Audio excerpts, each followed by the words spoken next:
Okay तो आज हम लोग डिस्कस करने वाले हैं टॉटोमेरिज्म पर। जैसा कि मैंने आपको बताया था कि हमारा लास्ट डिस्कशन है बिल्कुल जनरल ऑर्गेनिक केमिस्ट्री का। सो टॉटोमेरिज्म ये बहुत इंपॉर्टेंट है क्योंकि हम लोग इसका बहुत इस्तेमाल करेंगे आगे चल के। टॉटोमेरिज्म के कुछ एक और नाम जो यूजुअली आपको बुक्स में दिखेंगे टॉटोमेरिज्म के, वो हम लोग पहले एक बार देख लेते हैं। जैसे टॉटोमेरिज्म को हम कैटायनोट्रॉपी, प्रोटॉन ट्रॉपी, डेस्मोट्रॉपिज्म, एलिलोट्रॉपिज्म, एनाइनोट्रॉपी, कई सारे नाम आते हैं। ठीक है, अभी हम लोग इन नाम पर नहीं चलते हैं, इसका डिस्कशन करते हैं और जैसे जैसे हम डिस्कशन करेंगे ये नाम मैं आपको क्लियर करता जाऊंगा कि इन सबका जो इंडिविजुअल टर्म आ रहा है ना यहां पर, लाइक कैटायनोट्रॉपी, प्रोटॉन ट्रॉपी, डेस्मोट्रॉपिज्म, ये सब क्या है मैं आपको बताऊंगा। वैसे एक बेसिक बात बताता हुआ चलूं कि यहां पर ये जो टर्म आ रहा है ना बार बार ट्रॉपी या ट्रॉपिज्म, ट्रॉपिज्म का मतलब होता है शिफ्टिंग। ट्रॉपिज्म टर्म जो है इसका मतलब होता है शिफ्टिंग। तो इतना तो समझ में आ रहा है कि ये जो भी टर्म लिखे हैं इसमें किसी न किसी चीज का शिफ्टिंग हो रहा है। एक और बात, टॉटोमेरिज्म टर्म का अगर मैं हिंदी में अगर इस टर्म को एक्सप्लेन करूं कि टॉटोमेरिज्म को हिंदी में क्या कहते हैं, तो देखिए वहां से और आपको समझ आएगा। ये टॉटोमेरिज्म को हिंदी में कहा जाता है चलावयवता। क्या बोला जाता है? चलावयवता। ओके, चलावयवता का मतलब ये हो गया कि यहां पर कोई चीज है जो मूव कर रही है, जो चल रही है, उसीलिए देखो टर्म आता है बार बार ट्रॉपिज्म मतलब शिफ्टिंग। स्ट्रक्चरल आइसोमेरिज्म का ये पार्ट है, ये आप लोगों को पता है कि जब मैं स्ट्रक्चरल आइसोमेरिज्म आपको सिखा रहा था तो उसमें chain isomerism, position isomerism, functional isomerism, ring chain isomerism, metamerism और एक टर्म था हमारा टॉटोमेरिज्म जो हमने उस समय नहीं पढ़ा था क्योंकि टॉटोमेरिज्म को स्टडी करने के लिए हमें बहुत सारा जीओसी चाहिए था क्योंकि उसी की मदद से हम इसको समझ पाएंगे। ओके, तो टॉटोमेरिज्म में क्या होता है, कोई एक एटम होता है जो मूव कर रहा होता है, अपनी पोजीशन को बदल रहा होता है, वो कभी यहां जुड़ा होता है तो कभी यहां जुड़ा होता है। तो ये कंपाउंड जब यहां जुड़ा होता है तो जो कंपाउंड है, और जब वो यहां कहीं और जुड़ा होता है तो जो कंपाउंड है वो आपस में ऑसिलेट करते हैं, डायनेमिक इक्विलिब्रियम में रहते हैं, रिवर्सिबल प्रोसेस होता है और उनको हम एक दूसरे का टॉटोमर या स्ट्रक्चरल आइसोमर कहते हैं। तो इस सब चीज को और मैं डिटेल में ले चलूं उससे पहले देखो इसकी डेफिनेशन यहां पर लिखी है, वो तुम लोग चाहो तो नोट कर सकते हो। देखो क्या लिखा हुआ है कि रैपिड ऑसिलेशन ऑफ कैटायन और anion between two sites generates structures which are known as tautomers and the phenomena as a tautomerism। मतलब किसी कैटायन या एनायन के किन्हीं दो पोजीशंस के बीच आपस में ऑसिलेशन के कारण ये स्ट्रक्चर बनते हैं और इनको हम एक दूसरे का टॉटोमर कहते हैं और इस प्रक्रिया को कहा जाता है टॉटोमेरिज्म। क्या बोला जाता है? टॉटोमेरिज्म। नोट करो जल्दी से, लिखिए।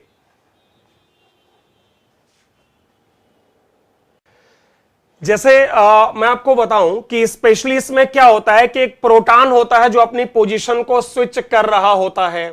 आप लोगों को याद हो तो जीओसी पढ़ते समय मैं आपको बता चुका हूं कि कौन से हाइड्रोजन को हम प्रोटॉन कह सकते हैं और कौन से हाइड्रोजन को हम प्रोटॉन नहीं कह सकते हैं, यह मैं आपको सिखा चुका हूं। जैसे यूजुअली कार्बन से जुड़ा हाइड्रोजन एसिडिक नहीं होता है, नॉट एसिडिक।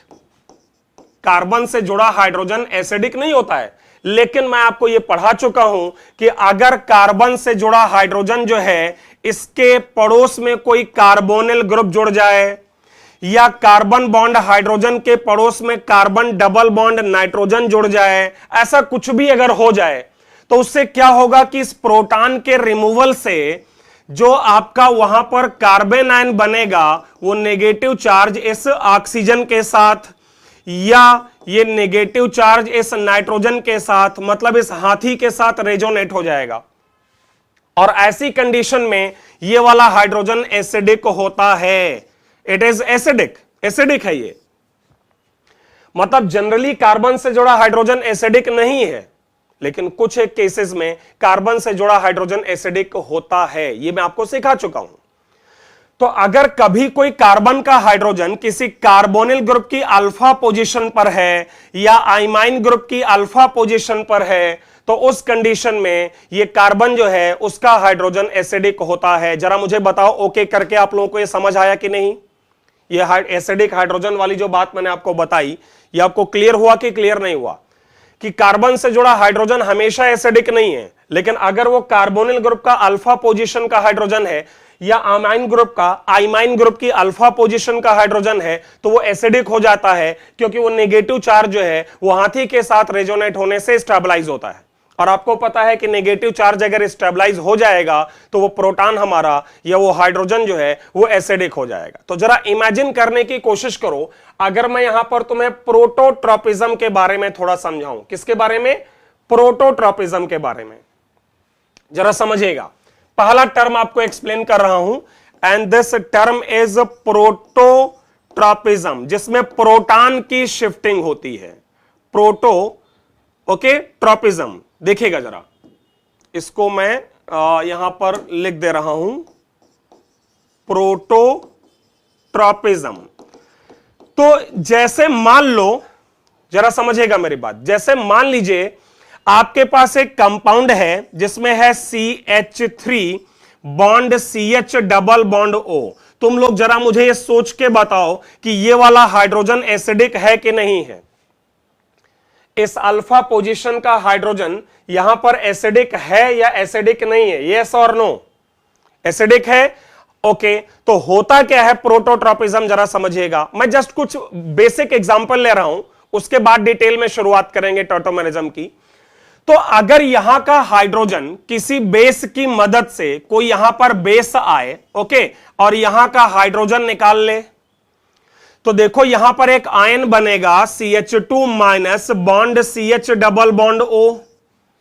और अभी मैंने आपको बताया है कि यह हाइड्रोजन एसिडिक है ही इसलिए क्योंकि यहां हाइड्रोजन निकालने से जो नेगेटिव आता है वो हाथी के साथ रेजोनेट होता है।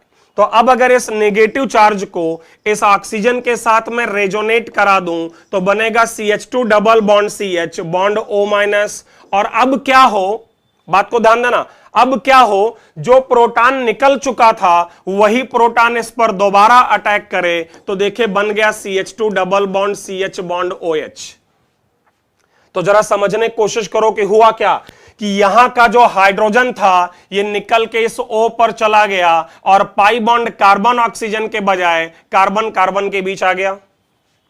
आपका जो कार्बन का हाइड्रोजन था वो कार्बन का हाइड्रोजन यहां से निकल के ऑक्सीजन पे आ गया, और जो डबल बॉन्ड कार्बन ऑक्सीजन के बीच था वो निकल के कार्बन और कार्बन के बीच आया। सो this is basically the mutual exchange, this is basically the mutual exchange of pi bond and hydrogen atom.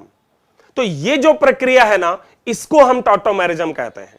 और इसमें हम लोग ये जो दो कंपाउंड तुम्हारे बने हैं ना, एक आपका ये वाला कंपाउंड और एक आपका ये वाला कंपाउंड, ये दोनों कंपाउंड एक दूसरे के टॉटोमर कहलाते हैं। ध्यान रहे, टॉटोमर बार बार हम कह रहे हैं कि स्ट्रक्चरल आइसोमर का ही पार्ट है।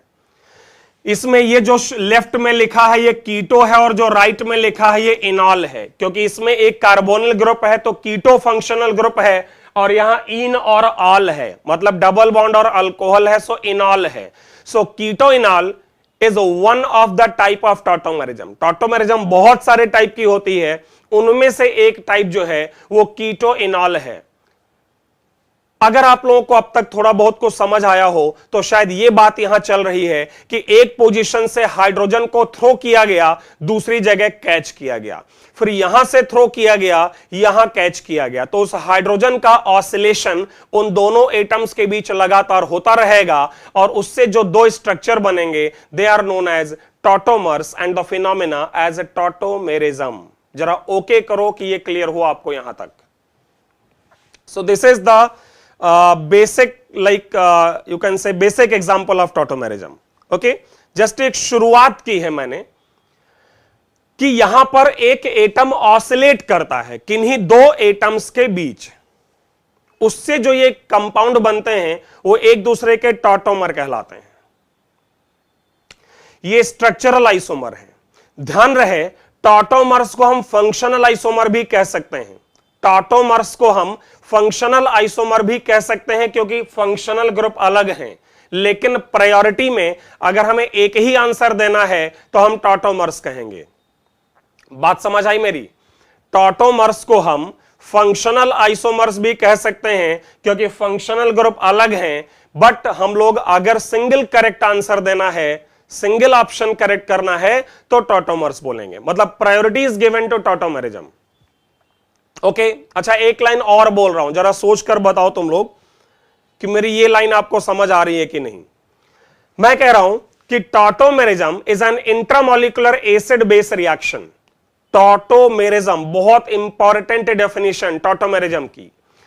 Tautomerism is an intramolecular acid base reaction, मतलब टॉटोमेरिज्म एक प्रकार से एसिड बेस रिएक्शन है। कैसे, जरा समझो बात को।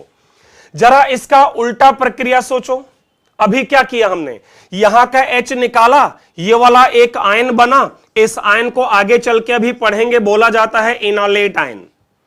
जब यहां से प्रोटॉन हमने निकाला और एक कार्बन आयन प्रोड्यूस हुआ, this is a carbon ion, this carbon ion is known as enolate ion. फिर इस नेगेटिव को तुमने ऑक्सीजन पर रेजोनेट करा दिया और जो प्रोटॉन तुमने निकाला था वो O पर डाल के कंप्लीट कर दिया। जरा उल्टा सोचो, यही प्रोटॉन दोबारा निकालें, अगर यही प्रोटॉन हम दोबारा निकालें तो फिर से ये वाला आयन आएगा, इस नेगेटिव को रेजोनेट कराओ, कार्बन पर लाओ और यहां प्रोटॉन जुड़ के यहां आ जाएगा। मतलब यहां से यहां और यहां से यहां ये ऑसिलेट होता रहेगा। तो मैं कह रहा हूं कि ये एक प्रकार की एसिड बेस रिएक्शन है, क्योंकि जब तुम लेफ्ट से राइट गए तो कार्बन से हाइड्रोजन निकला तो ये हो गया एसिड, ऑक्सीजन ने ले लिया तो ऑक्सीजन हो गया बेस। और अगर राइट से वापस लेफ्ट में आओ तो फिर से देखो क्या होगा, O से हाइड्रोजन निकलेगा तो O हो गया एसिड और कार्बन पर आके जुड़ेगा तो कार्बन हो गया बेस। इसलिए मैं कह रहा हूं कि this is an intramolecular acid base reaction. और इसीलिए मैंने आपसे कहा था कि जब जीओसी खत्म हो जाएगा उसके बाद ही मैं आपको टॉटोमेरिज्म सिखाऊंगा। तो जरा सोचकर बताओ, क्लियर है यहां तक? यहां तक क्लियर आपको?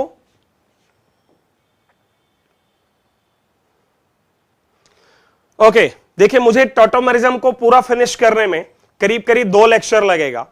टॉटोमेरिज्म पूरा फिनिश करने में करीब करीब 2 लेक्चर लगेगा, क्योंकि एज यूजुअल मैं डिटेल में जाऊंगा। ओके, तो जरा टॉटोमेरिज्म की कुछ बेसिक चीजें हैं यहां पर, एक बार आप लोग इनको जरा समझिए और उसके बाद जो है आप नोट करिएगा। पहले समझ लो, देखो यहां क्या क्या लिखा है। लिखा हुआ है कि टॉटोमर्स क्या हैं। टॉटोमर्स, पहली बात लिखी है, स्ट्रक्चरल आइसोमर है। अगर कोई पॉइंट क्लियर नहीं होगा तो मुझे बता दीजिएगा। टॉटोमर्स को सेपरेट कर सकते हैं ऑब्वियसली, क्योंकि वो तभी तो वो आइसोमर है। स्ट्रक्चरल आइसोमर सेपरेट तो होते ही हैं। अगला है they remain in dynamic equilibrium, मतलब वो दोनों आपस में इक्विलिब्रियम में रहते हैं। ए से बी, बी से ए आपस में बदलते रहेंगे। अगला है obtained by intramolecular acid base reaction. Hope कि आप ये भी समझ रहे हो। Next, tautomers are functional isomers but priority is given to tautomerism, ये भी अभी मैंने आपको बताया था। Next, tautomer containing weaker acid and weaker base dominates at equilibrium. Okay, अब इस पॉइंट को जरा समझाता हूं, ध्यान दीजिएगा। अभी हम लोगों ने जो एग्जाम्पल लिया था उसमें था हमारे पास CH3CH डबल बॉन्ड O, और हमने किया क्या था, इस पोजीशन का हाइड्रोजन ऑक्सीजन पर ट्रांसफर किया था और पाई बॉन्ड को लेफ्ट में शिफ्ट किया था। तो दूसरा इसका टॉटोमर बना था CH2 double bond CH bond OH। जरा सुनिएगा ध्यान से। और जब वहां से यहां वापस आओगे तो ऑक्सीजन से जो हाइड्रोजन जुड़ा है ये वाला निकल के कार्बन पर आएगा। अब जरा आप ये सोचो कि जब तुम लेफ्ट से राइट गए हो तो CH3 ये एसिड है और O ने लिया है प्रोटॉन, इसलिए बेस है। ध्यान दो जरा, CH3 एक एसिड है क्योंकि यहां का H रिलीज हुआ है और ऑक्सीजन ने H लिया है तो ऑक्सीजन बेस है। फिर जब तुम बैकवर्ड डायरेक्शन में जाओगे तो OH ने प्रोटॉन दिया तो OH एसिड है। ओके, और CH2 ने प्रोटॉन लिया होगा इसलिए बेस है। तुम्हें मैंने पढ़ाया है जीओसी में कि कोई भी जो एसिड बेस रिएक्शन है it is always shifted in the direction of weaker acid and weaker base.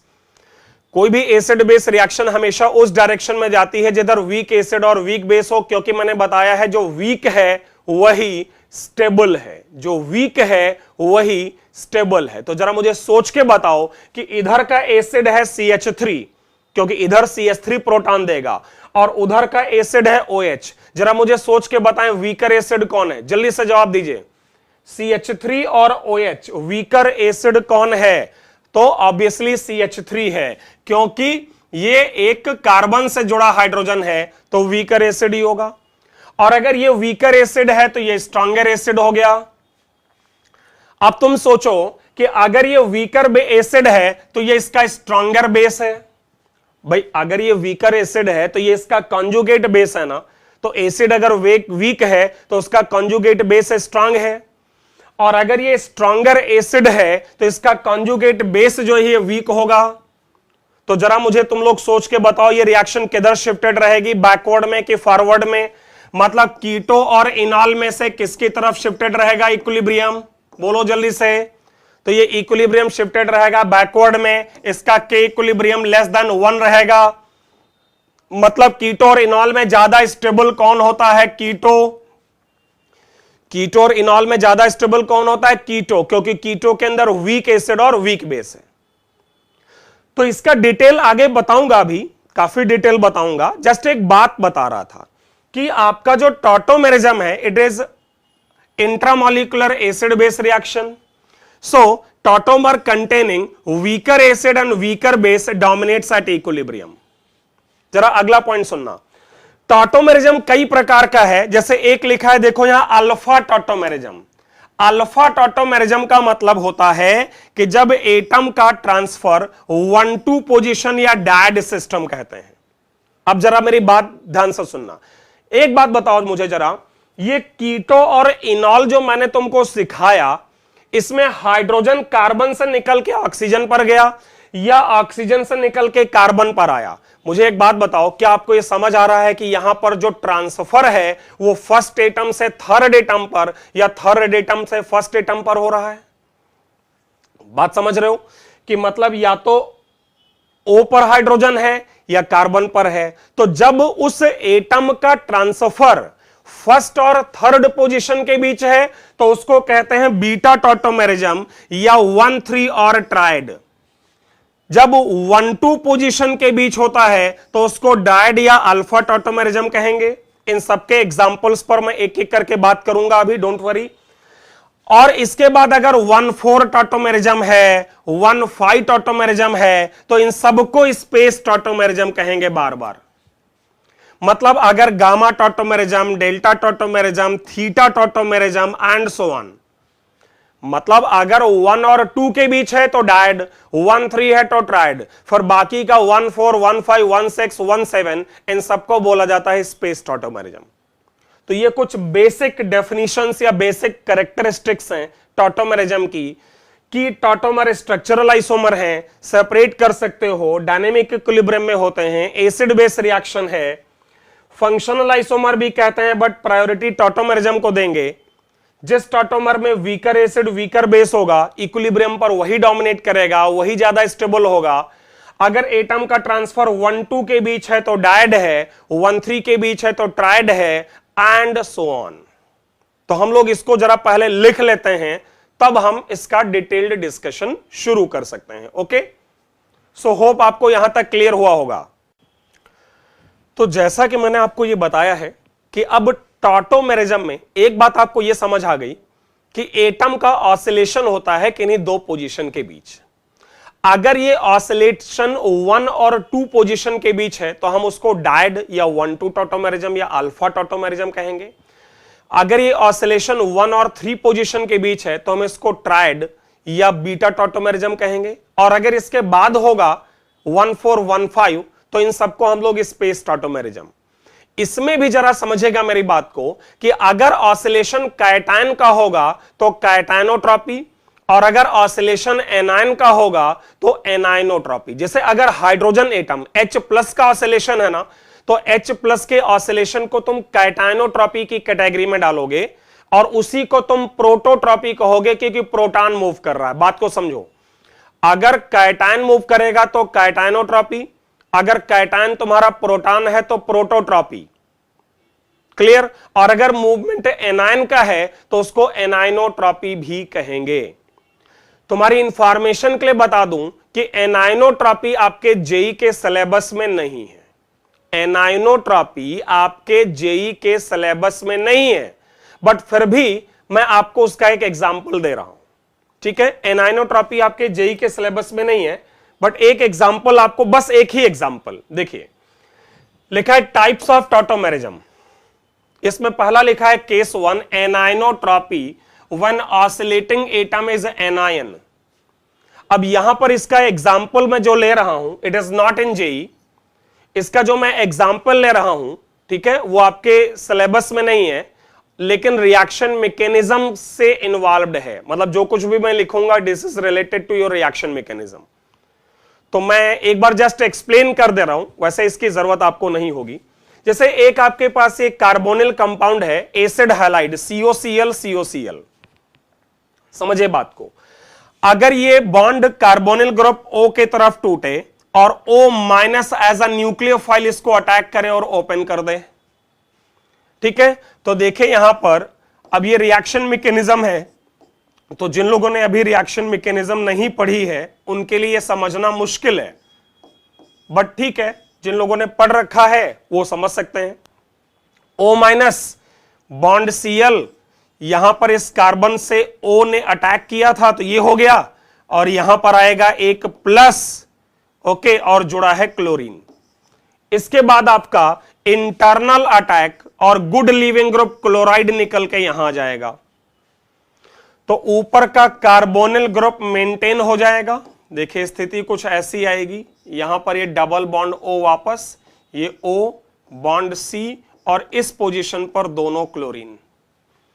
तो अब अगर आप देखिए, ये एक प्रकार से SNAE मैकेनिज्म है। SNAE, nucleophilic substitution, addition followed by elimination. और यहां पर आप देख सकते हैं कि जो क्लोरीन का एटम है वो यहां से मूव करके इस कार्बन पर ट्रांसफर हो गया। सो दिस इज एनाइनोट्रॉपी, लेकिन ये आपके सिलेबस में नहीं है। सेकेंड कैटेगरी आता है, तो जो लोग अभी रिएक्शन मैकेनिज्म नहीं जानते हैं वो लोग तो बिल्कुल इसको ट्राई भी नहीं करें, एनाइनोट्रॉपी को। हाँ, कैटाइनोट्रॉपी पर चलते हैं, और ये आपके सिलेबस में भी है। देखिए हेडिंग डालिएगा, कैटाइनोट्रॉपी, कैटाइनोट्रॉपी। और जैसा कि उसमें आप देख रहे हैं कि लिखा हुआ है कि when oscillating atom is a cation like hydrogen, deuterium, tritium, silver atom, कोई भी हो सकता है।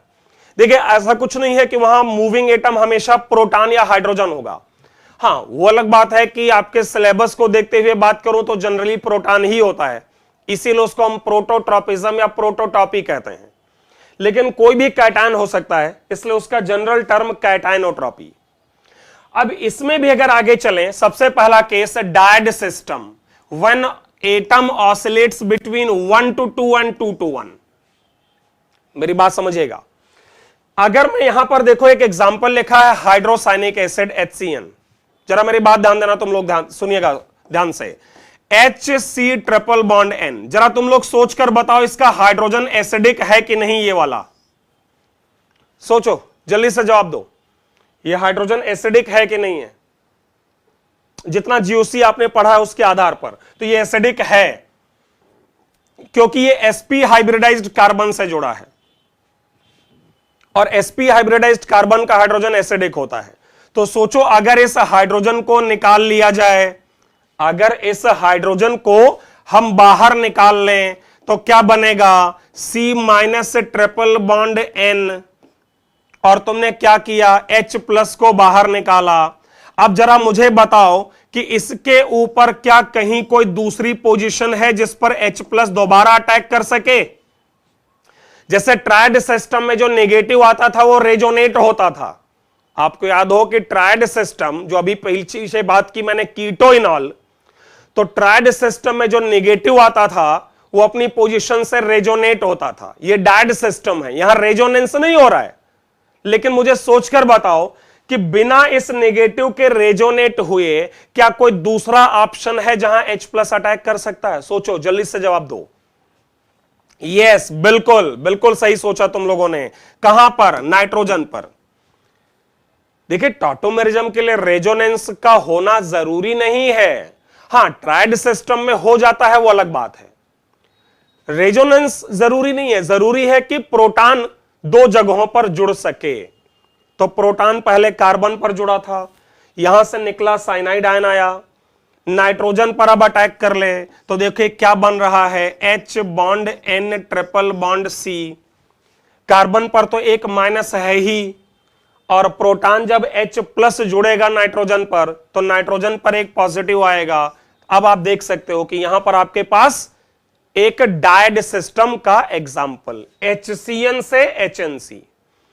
तो ध्यान रखिएगा आगे से, HCN और HNC एक दूसरे के टॉटोमर हैं, वो भी डायड सिस्टम। HCN और HNC एक दूसरे के टॉटोमर हैं, वो भी डायड सिस्टम। अच्छा सोचकर बताओ कौन ज्यादा इसमें स्टेबल है, सोचिए जल्दी से बताइए। HCN और HNC इक्विलिब्रियम पर कौन डोमिनेट करेगा, कौन ज्यादा स्टेबल है, कैसे पता किया जाए? तो एज यूजुअल हमारी जो बात चल रही थी, कैसे पता करेंगे कि एसिड और बेस किधर वीक है। जब HCN से H निकाला तो कार्बन से जुड़ा हाइड्रोजन है, ये एसिड, और जब वहां से यहां वापस आओगे तो N प्लस से जुड़ा है, ये एसिड। ऑब्वियसली ये स्ट्रॉन्गर एसिड और ये वीकर एसिड है। ध्यान रखिए, कुछ लोगों के माइंड में आ सकता है कि साहब ट्रिपल बॉन्ड कार्बन का हाइड्रोजन नाइट्रोजन से ज्यादा एसिडिक होता है। यस, ट्रिपल बॉन्डेड कार्बन का हाइड्रोजन मतलब ट्रिपल बॉन्ड C से जुड़ा H is no doubt more acidic than NH। It is more acidic but it is less acidic than N plus bond H। मतलब अगर nitrogen पर positive है और H जुड़ा है तो फिर नाइट्रोजन का ही हाइड्रोजन ज्यादा एसिडिक है। तुम चाहो तो GUC में पीछे जो हमने पढ़ा है एसिडिक स्ट्रेंथ का क्रम, आप उसको चेक कर सकते हो। तो HCN का जो H है वो वीकर एसिड है और यहां ये स्ट्रॉन्गर एसिड है, इसलिए ज्यादा स्टेबल HCN होगा। तो ये एक एग्जांपल है तुम्हारे डायड सिस्टम का। जल्दी से नोट करिए, जरा जल्दी से नोट करिए, लिखिए, जल्दी से कंप्लीट करो। एक एग्जांपल यहां मैंने और ले रखा है HNO2, मैं वो भी समझाना चाहूंगा, लेकिन आप लोग इसको पहले नोट करिएगा।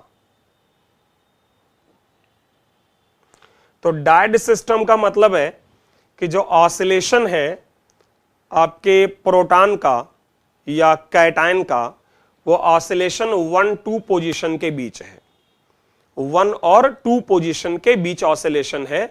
ठीक है, तो उसको डायड सिस्टम या अल्फा टॉटोमेरिज्म या 1-2 टॉटोमेरिज्म कहते हैं। आप लोगों ने लिखा, इसको कंप्लीट हो गया?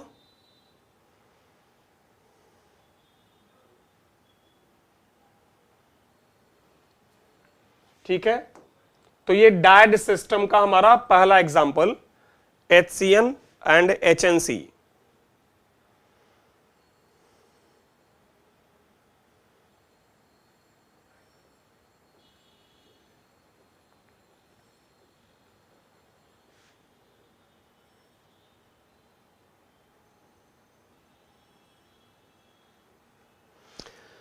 अच्छा, एक दूसरा एग्जांपल यहां पर है तुम्हारा HNO2 नाइट्रस एसिड।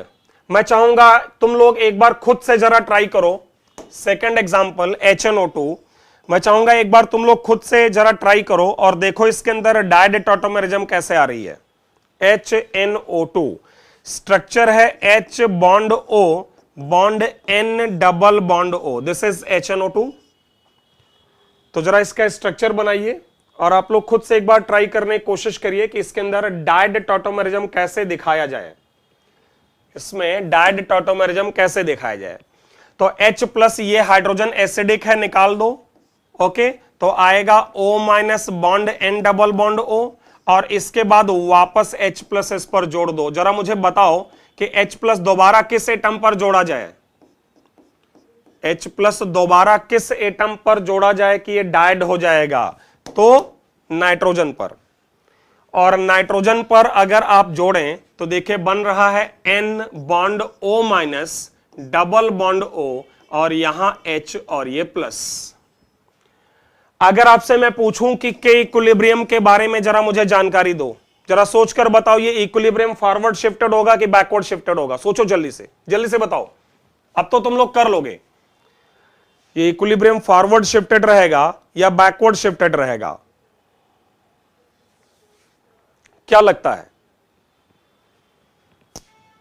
अगेन वही एसिडिक स्ट्रेंथ से ही कंपेयर किया जाएगा, ठीक है। देखो यहां पर O का हाइड्रोजन है और यहां N का हाइड्रोजन है। वैसे तो ऑक्सीजन का हाइड्रोजन जो है it is more acidic then nitrogen, but अगर नाइट्रोजन पर प्लस आ जाए तो आपको जीओसी में पढ़ाया जा चुका है पीछे, ठीक है, कि ये एसिडिक होगा।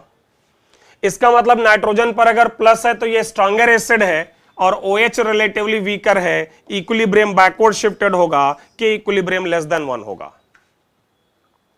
तो ये भी एक एग्जांपल था डायड सिस्टम का कि H प्लस ऑक्सीजन से निकल के नाइट्रोजन पर गया। क्लियर? हो सकता है आप में से किसी के माइंड में एक छोटा सा कंफ्यूजन हो, मैं बताता हूं कौन सा कंफ्यूजन। मे बी आप में से किसी के माइंड में ये एक कंफ्यूजन आ रहा हो, तो मैं चाहूंगा कि उस कंफ्यूजन को भी दूर किया जाए। हो सकता है आप में से किसी को लग रहा हो कि जब यहां से H प्लस निकाला जाएगा, आप में से किसी को यह लग रहा हो कि जब HNO2 से हम H प्लस निकालेंगे, ठीक है, और इसका जो एनायन बनाएंगे O minus bond N double bond O, तो यहां पर ना ट्राइड टॉटोमेरिज्म का भी ऑप्शन नजर आ रहा होगा आपको। ट्राइड का भी ऑप्शन नजर आ रहा होगा कि ये नेगेटिव रेजोनेट हो जाए। समझो बात को। देखिए जब भी ट्राइड होगा ना तो वो नेगेटिव चार्ज आने के बाद पहले रेजोनेट होगा।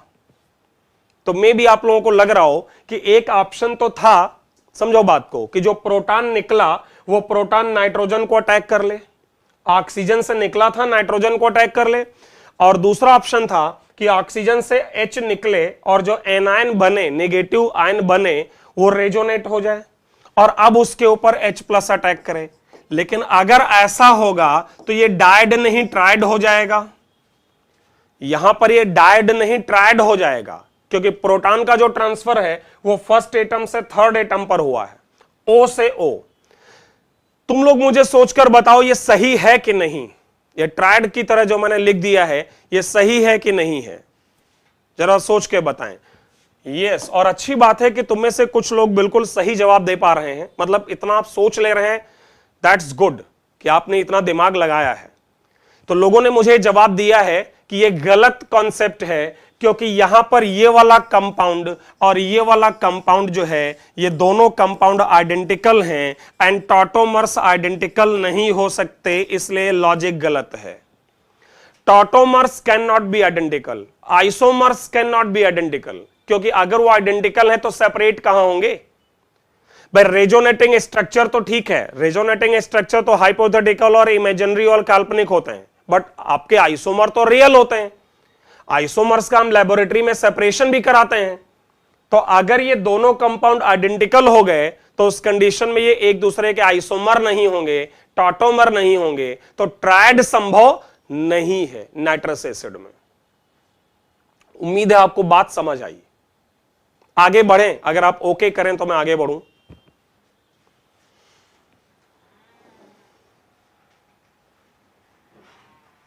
तो ध्यान रहे कि अगर किसी के माइंड में ये कंफ्यूजन था कि क्या ट्राइड हो सकता है यहां, तो नहीं। तो अब हम लोग बढ़ेंगे ट्राइड सिस्टम के तरफ। डायड सिस्टम के मैंने 2 एग्जांपल बताए और आपको आपके सिलेबस को ध्यान में रखते हुए उससे ज्यादा आवश्यकता कभी नहीं रहेगी, so don't worry. Dyad system के जो 2 एग्जांपल मैंने दिए हैं वो मोर देन सफिशिएंट है, उससे ज्यादा आवश्यक नहीं है। ट्राइड सिस्टम, चलो हेडिंग डालो। Tried system, one atom oscillation, when atom oscillate between 1 to 3 and 3 to 1. When atom oscillation, not oscillation, when atoms oscillate, when atom oscillates between 1 to 3 and 3 to 1. जब atom का oscillation position 1 से position 3 और position 3 से वापस position 1 हो तो हम लोग इस प्रकार की टॉटोमेरिज्म को नाम देते हैं ट्राइड सिस्टम या 1,3 टॉटोमेरिज्म या बीटा टॉटोमेरिज्म। तो चलिए इस बातचीत को आगे बढ़ाते हैं, समझते हैं जरा ट्राइड टॉटोमेरिज्म क्या होता है। और उसका पहला एग्जांपल जो मैं आपको समझा चुका हूं, कीटो इनॉल टॉटोमेरिज्म। अच्छा, ट्राइड टॉटोमेरिज्म में तुम्हें यह पहचानना होगा हमेशा कि पोजीशन 1 और पोजीशन 3 कौन है। बात को समझिएगा ध्यान से। ट्राइड टॉटोमेरिज्म में वैसे इसकी मैकेनिज्म पर भी मैं आ जाऊंगा, आगे चल के मैं इसकी डिटेल्ड मैकेनिज्म पर भी आ जाऊंगा, बट ट्राइड टॉटोमेरिज्म में आपको यह पहचानना होगा कि पोजीशन 1 कौन है और पोजीशन 3 कौन है। जरा समझिएगा, मैं ना आपको डायरेक्टली कीटो इनॉल को एक्सप्लेन करूं उससे पहले ना आपको एक शॉर्टकट बताता हूं, जरा समझिए। ट्राइड टॉटोमेरिज्म का एक शॉर्टकट बताता हूं, जरा सुनो। अगर आपके पास X double bond Y bond Z और Z से जुड़ा हाइड्रोजन एटम हो और यह शर्त है कि यह हाइड्रोजन एसिडिक होना चाहिए, जरा तुम लोग मुझे सोचकर बताओ कि अगर Z की जगह कार्बन है तो हाइड्रोजन ये एसिडिक हो सकता है कि नहीं? सोचिए और जवाब दीजिए। अगर Z की जगह यहां पर कार्बन हो तो ये हाइड्रोजन एसिडिक हो सकता है कि नहीं? हो सकता है। कब हो सकता है, जरा बताओ कब हो सकता है? इसकी शर्त क्या है कि ये हाइड्रोजन कार्बन का अगर है तो एसिडिक कब हो सकता है? तो एसिडिक तब हो सकता है जब तुम्हारा X जो है वो हाथी हो। X हाथी हो का मतलब X जो है वो नाइट्रोजन या ऑक्सीजन हो, ताकि इस कार्बन एटम पर जो नेगेटिव आए वो इनके साथ रेजोनेंस से स्टेबलाइज हो सके, क्योंकि जब तक कार्बन का नेगेटिव स्टेबलाइज नहीं होगा तब तक ये एसिडिक नहीं होगा। तो अगर Z जो है वो कार्बन है, अगर Z आपका कार्बन है तो X जो है वो हाथी हो, ताकि कार्बन का नेगेटिव इसके साथ रेजोनेट हो सके। और दूसरा ऑप्शन यह है कि Z खुद ही हाथी हो, मतलब Z की जगह खुद नाइट्रोजन ऑक्सीजन हो, क्योंकि अगर Z खुद नाइट्रोजन ऑक्सीजन होगा तो उसका हाइड्रोजन तो एसिडिक हो ही जाएगा। बात समझ आई? तो शर्त यह बनता है कि X डबल बॉन्ड Y, सुनो फिर से, X double bond Y bond Z bond H में पहली शर्त ये Z का हाइब्रिडाइजेशन sp3 हो। sp3 क्यों हो? क्योंकि इसका नेगेटिव इस डबल बॉन्ड के साथ रेजोनेट तभी होगा जब ये Z पर डबल बॉन्ड ना हो। पढ़ा चुका हूं कि अगर इस Z पर भी डबल बॉन्ड रहेगा तो ये नेगेटिव रेजोनेंस में नहीं जाएगा। ये स्थिति आपको समझा चुका हूं पीछे कहीं कि like carbon double bond carbon minus है तो ये नेगेटिव तो रेजोनेट होगा, लेकिन अगर यहां भी साथ में डबल हो तो ये नेगेटिव रेजोनेंस में नहीं जाएगा। ये बात आपको पहले ही बता चुका हूं। तो शर्त यहां पर ये बनती है, आपकी शर्त ये बनती है कि ये Z जो है वो sp3 हो, ताकि इस Z पर अगर नेगेटिव चार्ज आए तो इस डबल के साथ रेजोनेट हो, पहली शर्त। और दूसरी शर्त यह है समझिए, दूसरी शर्त यह है कि आपका जो X और Z है, out of X and Z at least one is nitrogen और ऑक्सीजन। एक शर्त यह हो गई और दूसरी शर्त हो गई कि Z इज sp3। जरा मुझे ओके करो, तुम लोगों को यह समझ आया कि नहीं समझ आया कि अगर ये Z जो है वो हाथी हो या अगर X हाथी हो तो ये हाइड्रोजन एसिडिक हो जाएगा, और उस कंडीशन में ये हाइड्रोजन यहां से निकलेगा। समझो बात को, टॉटोमेरिज्म होगा कैसे, ट्राइड सिस्टम में टॉटोमेरिज्म होगा कैसे? तो इस Z से ये हाइड्रोजन निकलेगा, Z पर नेगेटिव आएगा, वो नेगेटिव इस के साथ रेजोनेट हो जाएगा और यहां पर X पर नेगेटिव आएगा और वहां जुड़ेगा हाइड्रोजन और यहां आ जाएगा डबल बॉन्ड। बात समझ आया कैसे हुआ? Z से हाइड्रोजन निकला, X double bond Y bond Z minus बना और ये माइनस रेजोनेट होकर चला गया X पर, और X पर जो नेगेटिव आया वहां हाइड्रोजन वापस जुड़ गया। वैसे ही जब वापस आना होगा इधर तो वही करना है कि X का हाइड्रोजन निकले, X पर नेगेटिव आए, वो नेगेटिव रेजोनेट होकर Z पर जाए और Z पर हाइड्रोजन जुड़ जाए। तो हाइड्रोजन का ऑसिलेशन किसके किसके बीच होता रहेगा? X और Z के बीच। लेकिन शर्त क्या है कि हाइड्रोजन जहां एसिडिक है वो एटम sp3 हो, और दूसरी बात कि आपका x और z में से कोई एक हाथी हो, नाइट्रोजन या ऑक्सीजन हो, जो कि इस हाइड्रोजन को एसिडिक बनाने में हेल्प करेगा। जरा लिखो यहां तक पहले। तो ट्राइड टॉटोमेरिज्म में अगर आप लोगों ने लिख लिया हो अब तक, ट्राइड टॉटोमेरिज्म में जैसा कि मैंने कहा है कि हाइड्रोजन का ऑसिलेशन पोजीशन 1 और 3 के बीच होगा, और पोजीशन 1 और 3 में से कोई एक आपका मोर इलेक्ट्रोनेगेटिव एटम नाइट्रोजन या ऑक्सीजन होना चाहिए ताकि वो एसिडिक हो सके। अब आगे चलते हैं और इसके स्पेसिफिक एग्जांपल्स की बात करते हैं। जैसे देखो कीटो और इनॉल टॉटोमेरिज्म। जरा तुम लोग मुझे सोचकर बताओ इस कीटो ग्रुप में जल्दी से कि यहां पर X double bond Y bond Z और Z से हाइड्रोजन, तो Z कौन है, कहां से हाइड्रोजन निकलेगा जो एसिडिक है, जरा सोच कर बताओ जल्दी से, कहां से हाइड्रोजन निकलेगा जो एसिडिक है।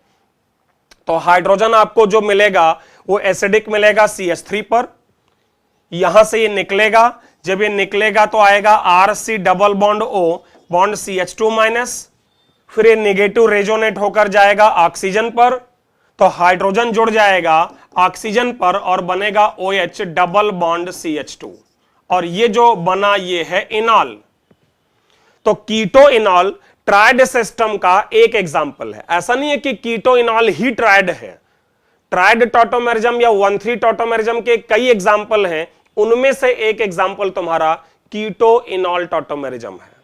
लंबा डिस्कशन है, बहुत सारी बात होगी आगे। ओके, अच्छा, इसमें जैसा कि मैंने कहा है कि इक्विलिब्रियम बैकवर्ड शिफ्टेड रहेगा, K<1 रहेगा। क्यों?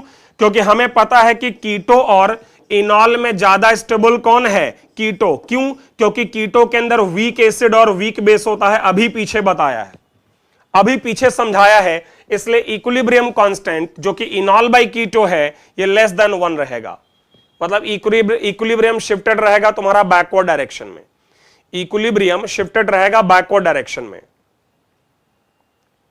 एक बार दोबारा समझा देता हूं, देखो CH3 ये एसिड है और ऑक्सीजन ने प्रोटॉन लिया तो ये बेस है। राइट साइड में जब उल्टा वापस आओगे तो OH एसिड है, क्योंकि जब वापस आओगे तो OH का हाइड्रोजन रिलीज होगा और CH2 के पास आएगा, तो ये एसिड है और ये लेगा प्रोटॉन, इसलिए बेस है। अब अगर कंपेयर करो तो CH3 वीकर एसिड होगा अल्कोहल के रिस्पेक्ट में, और अगर CH3 वीकर एसिड है तो इसका कॉन्जुगेट बेस स्ट्रॉन्गर होगा। और दूसरी बात कि अगर ये स्ट्रॉन्गर एसिड है तो इसका कॉन्जुगेट बेस वीकर होगा। इसका मतलब कीटो और इनॉल फॉर्म में से कीटो में वीकर एसिड और वीकर बेस होता है, इसलिए कीटो ज्यादा स्टेबल है। अच्छा, कीटो के ज्यादा स्टेबल होने के दो मुख्य कारण हैं, मैं जरा आपको बताऊं, क्योंकि अगर मान लो ये क्वेश्चन पूछ ही लिया जाए कि कीटो ज्यादा स्टेबल है इनॉल से, तो इसका कारण क्या है। तो एक कारण तो यह है कि कीटो जो है उसके अंदर वीक एसिड और वीक बेस होता है, और दूसरा कारण यह है कि कार्बन डबल बॉन्ड ऑक्सीजन और कार्बन डबल बॉन्ड कार्बन में जो बॉन्ड एनर्जी है वो आपकी कार्बन डबल बॉन्ड ऑक्सीजन की ज्यादा होती है, करीब करीब 50 किलो जूल पर मोल ज्यादा होती है। लगभग कितना बोला मैंने, 50 kilo joule per mole. So keto is more stable than enol because keto contains weaker acid and weaker base. और दूसरी बात है कि आपके keto group C double bond O की बॉन्ड एनर्जी इन मतलब C डबल बॉन्ड C की bond energy से करीब 50 किलो जूल पर मोल ज्यादा होता है। नोट करो जल्दी से, लिखे इसको।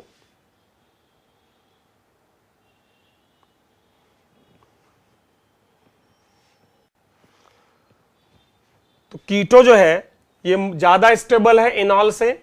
एक तो कारण मैंने जैसा कि बताया बॉन्ड एनर्जी, जिसका कैलकुलेशन भी देखो है यहां पर, ये बॉन्ड एनर्जी का कैलकुलेशन भी है, हालांकि इतना ज्यादा डिटेल आपको जरूरत नहीं है, लेकिन अगर बॉन्ड एनर्जी कीटो की कैलकुलेट करें टोटल और बॉन्ड एनर्जी इनॉल, तो यहां पर कीटो के सारे बॉन्ड की एनर्जी, इनॉल के सारे बॉन्ड की बॉन्ड एनर्जी कैलकुलेट करें और डिफरेंस लें तो हमने देखा है कि कार्बन डबल बॉन्ड ऑक्सीजन की बॉन्ड एनर्जी करीब 1870 किलो जूल पर मोल, नेगेटिव तो इसलिए लिखा है क्योंकि बॉन्ड बनते समय रिलीज होती है, और कार्बन डबल बॉन्ड की -1820।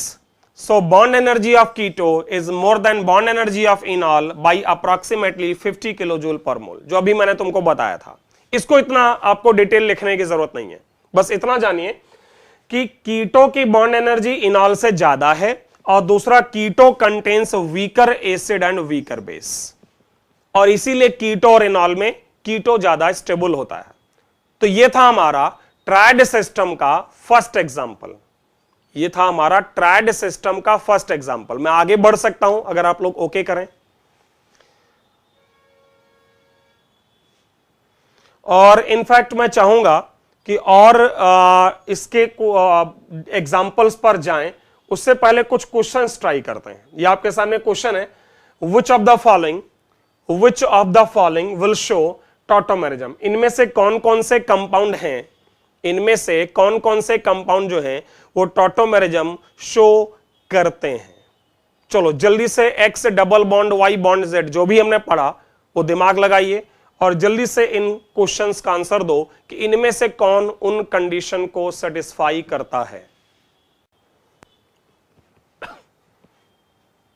तो इन क्वेश्चंस में हमको यह बताना है कि इनमें से कौन सा कंपाउंड टॉटोमेरिज्म शो करेगा और कौन इनमें से टॉटोमेरिज्म शो नहीं करेगा। बड़ा सिंपल है, आसान है चेक करना कि X double bond Y bond Z bond H. सबसे पहले आपको देखना चाहिए कि कंपाउंड में एसिडिक हाइड्रोजन है कि नहीं, और जहां पर एसिडिक हाइड्रोजन होगा वही आपका जेड मान लिया जाएगा। अच्छा, एसिडिक हाइड्रोजन के लिए शर्त क्या है, अभी मैंने क्या बताई है कि या तो हाइड्रोजन जिस एटम से जुड़ा है वो नाइट्रोजन और ऑक्सीजन हो, और या फिर अगर वो कार्बन से जुड़ा है तो वो आपके कार्बोनिल ग्रुप की अल्फा हो या आइमाइन ग्रुप की अल्फा हो। अगर कीटोइनॉल की बात करें तो कार्बोनिल ग्रुप की अल्फा हो।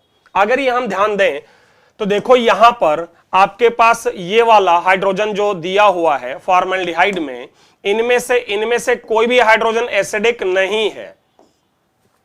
यहां बात करें, देखो यहां पर हाइड्रोजन एसिडिक है तो ये हो गया Z, और कार्बोनिल ग्रुप की अल्फा पोजीशन है तो ये टॉटोमेरिज्म शो कर जाएगा।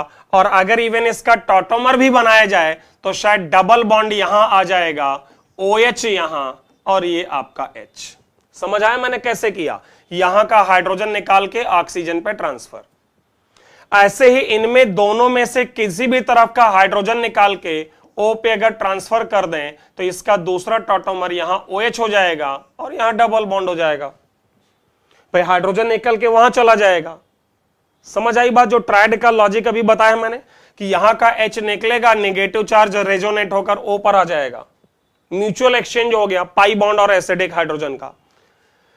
क्या लगता है क्वेश्चन नंबर 4 में टॉटोमेरिज्म होगा कि नहीं, जरा सोच के बताइए। आप लोगों ने कर ही लिया होगा। क्वेश्चन नंबर 4 तो 2 में हो गया, फर्स्ट में नहीं हुआ, सेकंड में हो गया, थर्ड में हो गया, 4 में क्या लगता है? तो फोर्थ में अगर होगा तो हाइड्रोजन किधर से निकालना चाहोगे? इस कार्बोनिल की दो अल्फा है, लेफ्ट में भी और राइट में भी है। आपको क्या लगता है आप अल्फा पोजीशन जो है वो कहां से निकालोगे? राइट से, क्योंकि अभी बात हुई है कि हाइड्रोजन जहां जुड़ा होगा वो एसिडिक तभी होगा जब वो एटम sp3 हो। तुम लोग खुद ही सोचो ना यार, अगर इस डबल बॉन्डेड कार्बन से हाइड्रोजन निकालेंगे तो जो नेगेटिव चार्ज आएगा क्या वो रेजोनेट हो पाएगा? बिल्कुल नहीं, क्योंकि वो डबल बॉन्डेड एटम पर है। और राइट से अगर निकालोगे यहां से तो रेजोनेट होकर वो चला जाएगा ऑक्सीजन के पास, डबल यहां हो जाएगा और ये हो जाएगा OH, तो चौथा भी शो करेगा। उम्मीद है कि आप सहमत होंगे मेरी बात से। पांचवा, हाइड्रोजन ही एसिडिक नहीं है, कोई हाइड्रोजन एसिडिक नहीं है बेंजल्डिहाइड में। भाई कार्बन से जुड़ा हाइड्रोजन ये वाला एसिडिक तो है नहीं। एल्डिहाइड और कीटोन का अल्फा पोजीशन का कार्बन एसिडिक होता है। खुद कार्बोनिल कार्बन जो है, मतलब जो कार्बन कार्बोनिल ग्रुप बनाता है उस कार्बन से जुड़ा हाइड्रोजन थोड़ा ना एसिडिक है। ये तो हम पढ़ चुके हैं कभी पीछे GOC में। तो एसिडिक हाइड्रोजन ही नहीं, यहां पर है देखो इस O से जुड़ा हाइड्रोजन एसिडिक है, और ये भी तुम जान रहे हो कि इस O पर जो नेगेटिव आएगा वो रेजोनेट भी इधर हो लेगा, तो ये शो करेगा। दूसरा टॉटोमर बनाना हो तो बना सकते हो। सातवें में यस, क्योंकि इन दोनों पोजीशन पर एसिडिक हाइड्रोजन है और दोनों जगहों पर नेगेटिव डबल बॉन्ड O से रेजोनेट करेगा। तो अगर मैं किसी एक का इस्तेमाल कर लूं तो यहां आ जाएगा OH और यहां हो जाएगा डबल। नेक्स्ट, यस बिल्कुल लेफ्ट और राइट दोनों तरफ से हो सकता है।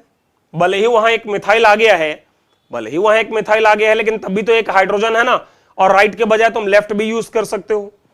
क्वेश्चन नंबर 9 नो, क्योंकि हाइड्रोजन एसिडिक नहीं मिल पाएगा। लेफ्ट और राइट में कहीं भी आपको एसिडिक हाइड्रोजन नहीं मिलेगा। ओके, तो इसलिए 9th के लिए आंसर रहेगा नो। 10 की अगर बात करें तो यस, क्योंकि ये हाइड्रोजन एसिडिक है, और अगर इसको टॉटोमराइज करा दें तो यहां पर आ जाएगा OH और डबल यहां। अच्छा, टॉटोमर बनाना बहुत सिंपल होता है कि भाई तुम क्या करो, यहां सोचो नेगेटिव आएगा जब हाइड्रोजन निकालोगे, और इस नेगेटिव को रेजोनेट करा के ऑक्सीजन पर ले जाओ तो डबल राइट में शिफ्ट हो गया, और O पर जो नेगेटिव आया वहीं पर हाइड्रोजन आ जाएगा। क्लियर? तो ये शो करेगा। 11th शो नहीं करेगा। उम्मीद है समझ रहे हैं कि दोनों तरफ कहीं भी हाइड्रोजन है ही नहीं अल्फा पोजीशन पर। 12वां शो करेगा इस पोजीशन से। क्वेश्चन नंबर 12 में इधर तो कोई हाइड्रोजन अल्फा पोजीशन पर नहीं है एसिडिक, बट राइट में शायद है। उम्मीद है आप समझ रहे होंगे। ओके, क्वेश्चन नंबर 13 में नो, क्योंकि अब दोनों में से किसी भी अल्फा पोजीशन पर हाइड्रोजन ही नहीं है, एसिडिक हाइड्रोजन ही नहीं है। अच्छा, 14वां शो करेगा। कोई मुझे बताएगा कि इसमें अल्फा पोजीशन कौन सी वाली कंसीडर करोगे तुम? ये ब्रिजहेड वाला कंसीडर करोगे या फिर नीचे वाला? क्या लगता है, सोच के बताओ। इसमें तुम जो अल्फा पोजीशन कंसीडर करोगे वो बिल्कुल नीचे वाला लेना, ब्रिजहेड नहीं। क्योंकि ब्रिजहेड पर अगर तुमने अल्फा पोजीशन लिया और वहां पर नेगेटिव चार्ज को तुमने लेट से इस डबल बॉन्ड O के साथ रेजोनेट कराया, तो डबल यहां और OH यहां आएगा। ब्रिजहेड पर डबल बॉन्ड नहीं हो सकता। आपको पढ़ाया है मैंने ब्रिडिट्स रूल। ध्यान है ना? ब्रिडिट्स रूल क्या कहता है कि अगर बाईसाइक्लो है तो कम से कम 330 चाहिए, और ब्रिज्ड बाईसाइक्लो है तो कम से कम 222 चाहिए, तो ही ब्रिजहेड पोजीशन जो है उस पर आप डबल बॉन्ड ला सकते हो। अदरवाइज डबल बॉन्ड ब्रिजहेड पर नहीं आएगा। तो ध्यान रहे कि इस ब्रिजहेड का इस्तेमाल नहीं कर पाओगे। हां, इसका कर लोगे, यहां से डबल बॉन्ड आ जाएगा। मतलब इसका जो टॉटोमर करेक्ट स्ट्रक्चर होगा, इसके टॉटोमर का वो करेक्ट स्ट्रक्चर ये हो जाएगा, यहां डबल बॉन्ड आ जाएगा। ये भी शो करेगा क्योंकि यहां अभी भी एक हाइड्रोजन है। ये शो नहीं करेगा क्योंकि यहां एक भी हाइड्रोजन नहीं है, और ब्रिजहेड वाला हाइड्रोजन हम इस्तेमाल कर नहीं सकते। तो उम्मीद है कि आप लोगों को ये सारे क्वेश्चन का एक्सप्लेनेशन क्लियर हुआ है। ओके करो तो मैं आगे बढ़ूं, बताइए जरा, क्लियर है?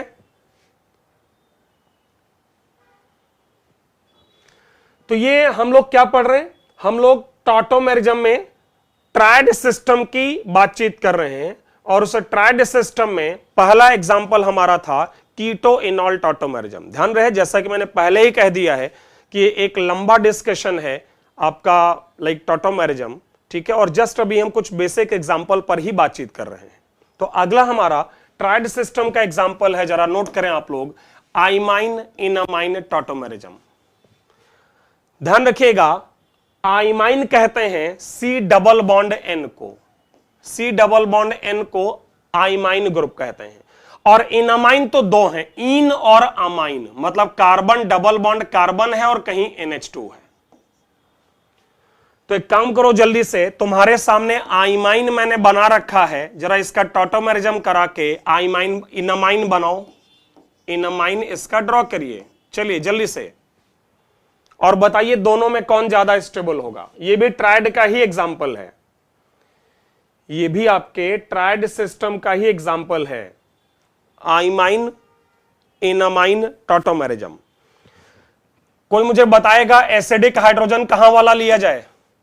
एसिडिक हाइड्रोजन कहां है, नाइट्रोजन वाला कि कार्बन वाला, कौन सा लेंगे? ध्यान रहे कि जो भी लेंगे वो रेजोनेट होना चाहिए, फिर वहां का नेगेटिव रेजोनेट होना चाहिए। यस बिल्कुल कार्बन वाला, क्योंकि कार्बन वाला जब लेंगे ना तभी आपका RC double bond NH bond CH2 minus आएगा और ये नेगेटिव नाइट्रोजन पर रेजोनेट होगा। ठीक, तो आ जाएगा आपके पास RC, यहां डबल बॉन्ड CH2 और यहां पर NH2, तो ये हो गया इनामाइन, इन और अमाइन। जल्दी से सोचकर बताओ इक्विलिब्रियम कांस्टेंट के बारे में आपका क्या कहना है। चलो जल्दी से सोचो और बताओ इक्विलिब्रियम किधर शिफ्टेड रहेगी, इन अमाइन और आइमाइन में कौन ज्यादा स्टेबल है, या किधर वीकर एसिड और वीकर बेस है।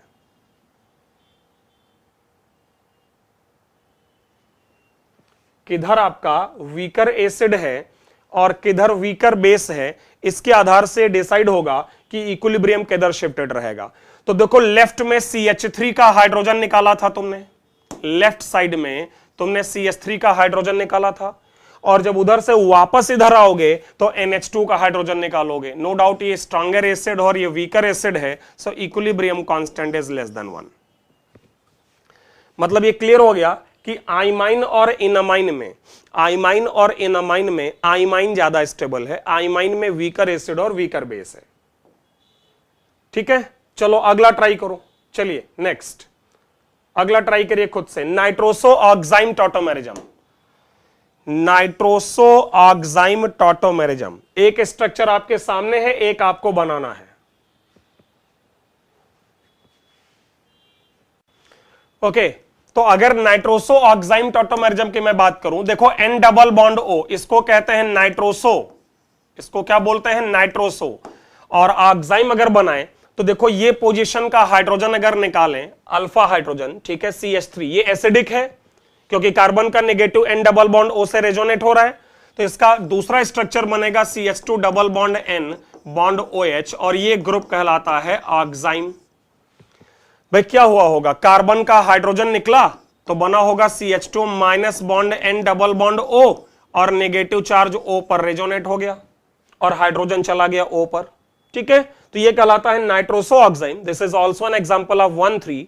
अब मुझे तुम इक्विलिब्रियम कांस्टेंट बता दो, मतलब तुम मुझे ये बता दो कि नाइट्रोसो और ऑक्साइम में ज्यादा स्टेबल कौन है। चलो जल्दी से जवाब दो, नाइट्रोसो और ऑक्साइम में ज्यादा स्टेबल कौन है।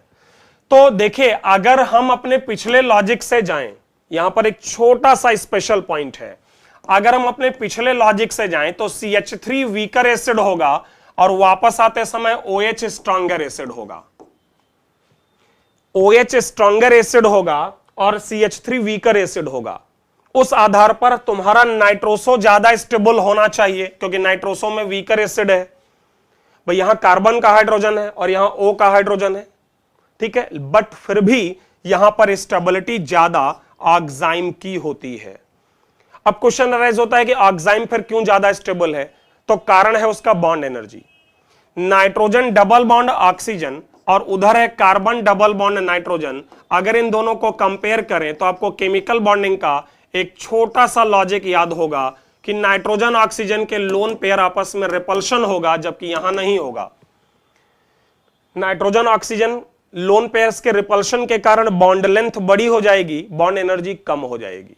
तो यहां बॉन्ड एनर्जी डेटा के कारण नाइट्रोसो और ऑक्साइम में ऑक्साइम ज्यादा स्टेबल है, भले ही ऑक्साइम में स्ट्रॉन्गर एसिड है। मतलब इक्विलिब्रियम फॉरवर्ड शिफ्टेड है, K ग्रेटर देन 1 रहेगा।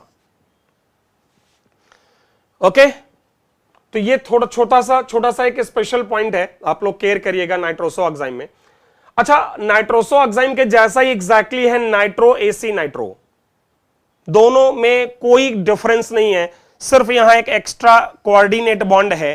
तो मैं चाहूंगा सारी प्रॉपर्टीज वही हैं नाइट्रो और AC नाइट्रो में। अगर इसको मैं इग्नोर करूं तो देखो CH2 double bond N bond OH coordinate bond O, यह है तुम्हारा नाइट्रो ग्रुप और इसको कहते हैं AC नाइट्रो टॉटोमेरिज्म। चलिए अगला next is cyanic hydrocyanic acid. Cyanic, this is HOC triple bond N, cyanic. Okay, this compound is known as cyanic acid. अब जरा इसका हाइड्रोसाइनिक एसिड बनाओ। हाइड्रोसाइनिक एसिड कैसे बनेगा जरा समझो। हाइड्रोजन कहां से निकालोगे, ऑक्सीजन से। ट्रांसफर कहां करोगे, नाइट्रोजन पर। कैसे ट्रांसफर करोगे, जब O पर आएगा minus bond C triple bond N, तो ये जो नेगेटिव चार्ज है ये रेजोनेट हो जाएगा, रेजोनेटिंग स्ट्रक्चर आएगा O double bond C double bond N minus, और उसी N माइनस पर प्रोटॉन, तो आपका स्ट्रक्चर बनेगा HN double bond C double bond O। तो ये भी एग्जांपल है ट्राइड का ही, आप देख सकते हैं। और यहां पर भी अगर स्टेबिलिटी ऑर्डर निकालें तो थोड़ा सा स्टेबिलिटी ऑर्डर यहां भी डिफरेंट है। OH का हाइड्रोजन ज्यादा एसिडिक होगा और NH का वीकर होगा। उस आधार पर अगर लें तो इक्विलिब्रियम फॉरवर्ड शिफ्टेड होना चाहिए। भाई OH का हाइड्रोजन ज्यादा एसिडिक होगा, NH का हाइड्रोजन रिलेटिवली लेस एसिडिक होगा, तो इक्विलिब्रियम फॉरवर्ड शिफ्टेड होना चाहिए। बट एक्चुअल में इक्विलिब्रियम बैकवर्ड शिफ्टेड है, मतलब इक्विलिब्रियम कांस्टेंट लेस देन 1 है। मतलब इन दोनों में, इस कंपाउंड फर्स्ट में और कंपाउंड सेकंड में ज्यादा स्टेबल जो है आपका कंपाउंड फर्स्ट है। कारण यहां पर लगातार पाई बॉन्ड्स का होना है। क्या? लगातार pi bonds, cumulated pi bonds. और मैंने कहा है क्यूमुलेटेड पाई बॉन्ड्स कभी भी ज्यादा स्टेबल नहीं होते हैं, लगातार पाई बॉन्ड्स। तो इसलिए ये थोड़ा सा स्पेशल था हमारे लिए ये भी कि साइनिक और हाइड्रोसाइनिक टॉटोमेरिज्म में भी ऑल्दो NH वीकर एसिड है तो हाइड्रोसाइनिक ज्यादा स्टेबल होना चाहिए, इक्विलिब्रियम फॉरवर्ड शिफ्टेड होना चाहिए, बट फिर भी इक्विलिब्रियम बैकवर्ड शिफ्टेड है। उसका कारण लगातार पाई बॉन्ड का होना है, यहां क्यूमुलेटेड पाई बॉन्ड्स हैं जिस वजह से इसकी स्टेबिलिटी घट गई है।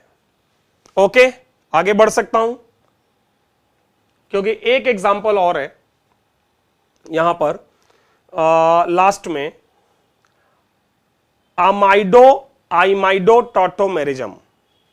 ओके, एक और एग्जांपल जस्ट, एंड फिर हम लोग इसको कंटिन्यू कर लेंगे अगले लेक्चर में।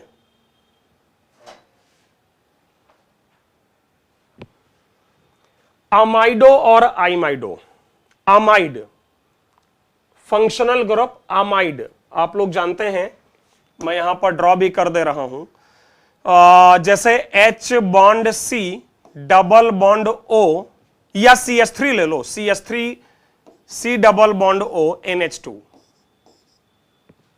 दिस इज अमाइड या अमाइडो, जो भी कह लो। ठीक है, जरा मुझे ये बताओ कि यहां पर एसिडिक हाइड्रोजन NH2 पर भी है और CH3 पर भी है, कौन सा इस्तेमाल करोगे? कौन सा इस्तेमाल करोगे जरा सोचकर बताओ। NH2 और CH3 कौन से एसिडिक हाइड्रोजन का इस्तेमाल करोगे? तो ध्यान रहेगा NH2।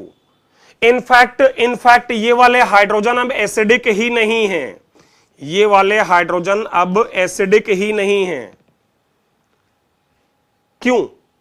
आपको बताया है मैंने कि कार्बन का हाइड्रोजन एसिडिक जो है वो तब है जब वो अल्फा पोजीशन एल्डिहाइड या कीटोन की है। जैसे किसी एल्डिहाइड का अल्फा पोजीशन का हाइड्रोजन अगर है ना तो ये एसिडिक है, या अगर कोई कीटोन का अल्फा पोजीशन है तो ये एसिडिक है। ये अल्फा पोजीशन एसिडिक है लेकिन अमाइड की नहीं है। कारण यह है कि यहां जो नेगेटिव है वो हाथी से रेजोनेट होगा, यहां का नेगेटिव हाथी से रेजोनेट तो होगा लेकिन ये अपने प्लस m से एसिडिक स्ट्रेंथ को घटा देगा, क्योंकि इस नेगेटिव चार्ज की जो स्टेबिलिटी है वो इस NH2 ग्रुप के प्लस m से कम हो जाएगी। इसलिए अपने दिमाग में अच्छे से बिठा लो कि सिर्फ एल्डिहाइड और कीटोन का ही अल्फा पोजीशन का हाइड्रोजन एसिडिक है, ये एसिडिक नहीं है। हां, लेकिन NH2 खुद एसिडिक जरूर है, तो इसलिए हाइड्रोजन हम यहां वाला निकाल के O पर ट्रांसफर कर दें तो आ जाएगा CH3C, यहां पर OH double bond NH, and this is known as imido. तो आइमाइडो में जो हाइड्रोजन इस्तेमाल हुआ वो NH2 का, क्योंकि NH2 का हाइड्रोजन एसिडिक है। इक्विलिब्रियम शिफ्टेड रहेगी जहां तक मुझे लगता है बैकवर्ड। क्यों बैकवर्ड शिफ्टेड रहेगी? क्योंकि बैकवर्ड डायरेक्शन में अगर आप देखें तो NH2 का हाइड्रोजन है जो वीकर एसिड है, फॉरवर्ड में OH का हाइड्रोजन है जो रिलेटिवली स्ट्रॉन्गर है, तो आइमाइडो में अमाइडो ज्यादा स्टेबल है, पहली बात। और दूसरी बात, हम NH2 का हाइड्रोजन यूज करेंगे, वो एसिडिक है। इस CH3 के हाइड्रोजन एसिडिक नहीं है क्योंकि इसका प्लस m यहां लग चुका है, जिससे एसिडिक स्ट्रेंथ घट गई है। जरा ओके करो, तुम लोगों को क्लियर है यहां तक?